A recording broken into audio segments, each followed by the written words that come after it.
Hello. So, masalah pertama, Elite 150S. Nak tahu apa masalah ni? Jom kita tengok ni.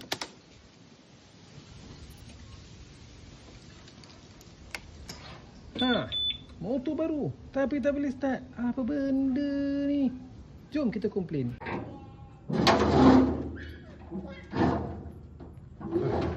Motor pun dah hantar, dah naik loading. So, kita tengoklah macam mana cerita dia. Alright. Okay, aku dah pun ambil motor. So, mula-mula aku ingat motor ni tak boleh start sebabkan bateri. Tapi bukan sebab bateri. Sebab apa? Korang dengar lah dia cakap apa ni. Wire lekat sebelah sini. Apa masalah dia sebenarnya? Wire dia cabut. Ha? Ini starter coil kan? Okay. Wire dia tak ada masuk. Wire tak ada masuk? Yes. So, nampak wire tak tak? masuk. Sini tak nampak lah. Sebab dia ke dalam lah. Tapi, dalam. tapi boleh nampak sikit lah mungkinan lah.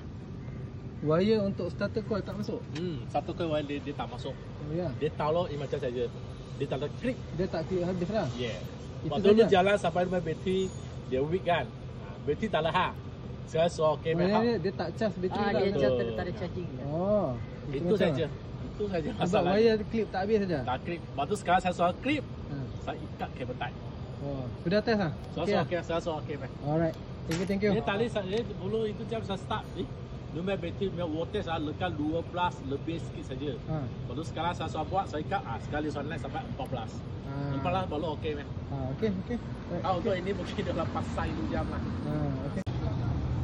Dengar kan, rupanya sebab klip tak pernah habis. Dan klip tak pernah habis tu buat bateri aku tak charge. Selama ni aku bawa guna bateri yang ada je. Come on, kata PDI okey. Tapi apa pun, terima kasih untuk kedai ni sebab bertanggungjawab. Hantar tow truck malam-malam untuk beli motor dan settlekan masalah aku. Okay, itu je. Bye.